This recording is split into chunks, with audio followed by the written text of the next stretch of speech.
ഭൂമിയിൽ ജീവൻ നിലനിൽക്കാൻ സഹായിക്കുന്നതിൽ ഏറ്റവും പ്രധാനമാണ് ജലം. എന്നാൽ ഭൂമിയിൽ ജലം സൃഷ്ടിച്ചത് ആരാണ്?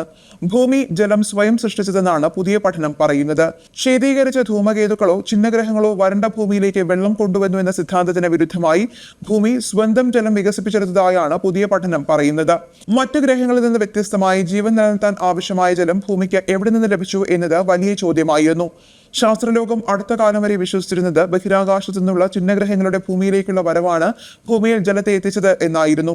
എന്നാൽ ഈ സിദ്ധാന്തത്തെ തള്ളുന്നതാണ് പുതിയ പഠനം. ഭൂമിയുടെ രൂപീകരണ സമയത്ത് ഹൈഡ്രജൻ സമ്പുഷ്ടമായ അന്തരീക്ഷവും മാഗ്മ സമുദ്രങ്ങളും തമ്മിലുള്ള രാസപ്രവർത്തനങ്ങളുടെ ഫലമായാണ് ഭൂമിയിൽ ജലം സൃഷ്ടിക്കപ്പെട്ടതെന്നാണ് പുതിയ പഠനം പറയുന്നത്.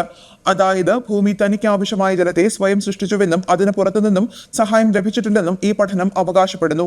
ഭൂമി സ്വയം തനിക്ക് ആവശ്യമായ ജലത്തെ സൃഷ്ടിച്ചുവെന്നാണ് ഗവേഷകർ വ്യക്തമാക്കുന്നത്.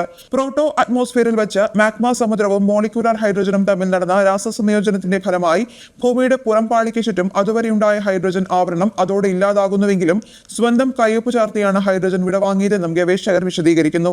ശീതീകരിച്ച ധൂമകേതുക്കളോ ചിഹ്നഗ്രഹങ്ങളോ വരണ്ട ഭൂമിയിലേക്ക് വെള്ളം കൊണ്ടുവന്നു എന്ന സിദ്ധാന്തത്തിന് വിരുദ്ധമായാണ് ഭൂമി സ്വയം ജലം സൃഷ്ടിച്ചതെന്ന പഠനം വ്യക്തമാക്കുന്നത്.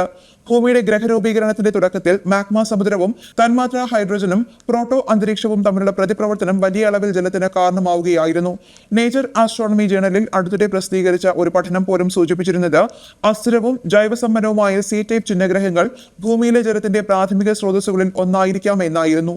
എന്നാൽ വിദൂര നക്ഷത്രങ്ങളെ പരിക്രമണം ചെയ്യുന്ന സാധാരണ എക്സോ പ്ലാനറ്റുകളുടെ പഠനത്തെ അടിസ്ഥാനമാക്കി ഭൂമിയിലേക്ക് പാഞ്ഞുവന്ന പാറകൾ അഥവാ ചിഹ്നഗ്രഹങ്ങൾ പൂർണ്ണമായും വരേണ്ടതായിരുന്നു. എന്നാൽ ഭൂമിയുടെ രൂപപ്പെടൽ സമയത്ത് ഭൂമിയുടെ അന്തരീക്ഷത്തിൽ സജീവമായിരുന്ന തന്മാത്ര ഹൈഡ്രജൻ മാഗ്മ സമുദ്രവും തമ്മിൽ പ്രതിപ്രവർത്തനത്തിൽ ഏർപ്പെടുകയും ഇങ്ങനെ ഭൂമിക്ക് ആവശ്യമായ ജലം ഉൽപ്പാദിപ്പിക്കപ്പെട്ടുവെന്നാണ് കണ്ടെത്തൽ.